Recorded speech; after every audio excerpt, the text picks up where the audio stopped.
recommended that as well. So yeah, Lo and behold, they gave the minister some huge recognized tax and credit initiated for the that, jet as fuel. well.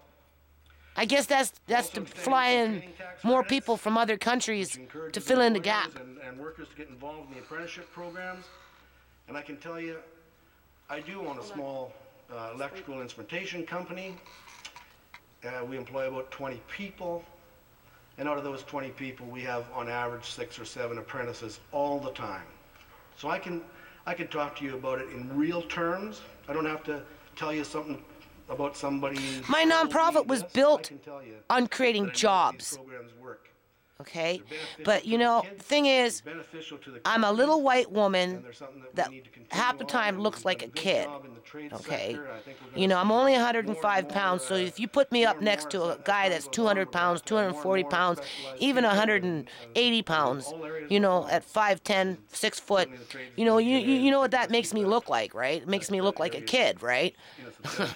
And you know, I'm obviously disenfranchised financially because I've been a single mother of 5, impoverished, you know, a large part of my life living on social services, but you know, still trying to bust out of that barrier box that I've been boxed into, and you know, trying to be an entrepreneur in terms of, you know, community services and that type of thing, and you know, try to take my gift and turn it into a blessing for other people, and you know, and so, but could you imagine if my nonprofit actually became successful and the money started rolling in and the wealth was distributed more evenly among the masses and the children were happy and singing and people weren't as hungry as they are today and jobs were created, all because I stuck it out and hung in there like a dirty shirt and didn't let these guys get off the fucking hook?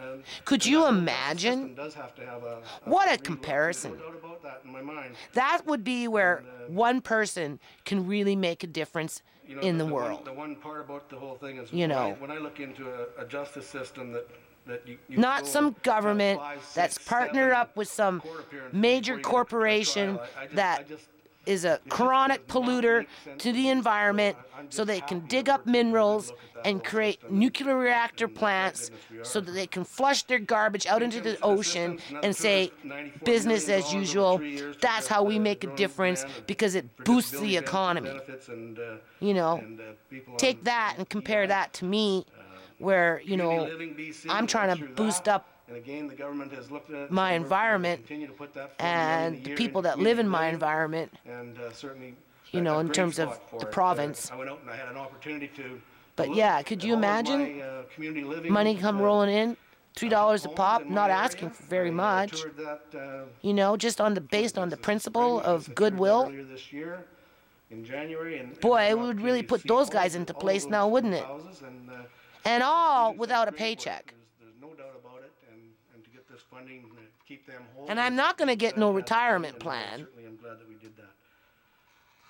So I think, Honourable Speaker, I'm sure I must be getting close to wrap-up time, and I think what I'll do is I'll wrap up with talking a little bit about the surplus assets. And thank you, member. Surplus assets is great for getting rid of them, and I just can't resist it. Thank you very much. His time is up. Thank the member and recognize the member for Stikeen. I guess he had to throw in an olive branch and say, see, I'm not allowed to carry on and talk too. My time is up. So what's good for me is good for you. Last week, I'd like to take my time to focus on what the budget means to the constituents of Stikeen, people in the north, people in rural areas, and the province in general. I'm going to talk about in my comments how the budget shows a lack of credibility on the part of the government. It furthers the lack of trust that has been building in the general public over the last 10 years of this government, and contains no vision laid out. So those are the themes I will focus on, and as I go through my response, those are the themes that will come out. This government, heck, even my own kids try and treat me like I'm a kid. You know, they look at their friends, they look at me, and they think I'm their friend. And I constantly have to remind them that I am their parent, you know. First of all, it was said by this government they would Right? not be in the HST before the last election, and then There's a price to pay when you look younger than your age, but I'm starting to look my age now because I'm being worked to death and I'm always running in exhaustion mode. So, it's catching up to me real fast, right? But even still, it's not easy trying to go through life,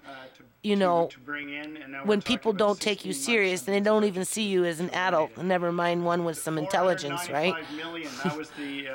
So oftentimes I think that's been part of the problem with the nonprofit because, first of all, I'm not a businesswoman. I'm not a snake in the grass. I don't speak with forked tongue.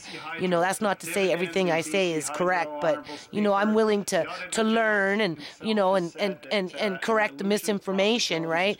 But, on average, though, people just feel that I should be, put in some corner and just stay there. Don't be successful in life. And that to me just shows you what kind of a failing society we live in when, we don't want others around us to be successful for whatever sick reason people make these decisions on. If I was a white male, 6'2", buffed 190 pounds, a little bit of cash, driving a big, four-wheeler, I'm sure the nonprofit probably would be in a different, well, never mind, you can't have probably, you can't have sure. I'm sure the nonprofit would be in a different, position, right? Because that's the kind of society, we live in. Let's face it, it's built on institutional racism and it's still running in that direction. As a matter of fact, I seen a show on TV where, African Americans in the United States get discriminated against all the time when it comes to entrepreneurial. And they had some dude sitting up there from India talking about the only way he became successful was to put a front man in front, which was a white male, over 6 foot, that had a little bit of, wheeling and dealing, right, in terms of, charisma. And through him, that East Indian or South Asian or whatever he wanted to call himself, he became successful. But he couldn't have done it on his own. And so, and as a man in a man's world, try being a woman in a man's world. Big difference. By the end of this budget document cycle, 2014-15, that's a 30%. Even the women in the House, experience this problem. A few years back, it was, quite a concern. Same thing with the federal government. They're trying to recruit more women into politics. Just like with the fire department. They don't, the fire guys there, they don't necessarily like women in there, right? Because it's a man's world, Same thing with the police department. It's opening up. It's a little more flexible now. But at the end of the day, it's, that's just another form of politics, another hurdle you have to jump over. And yet, the Minister of Finance, he knew these numbers.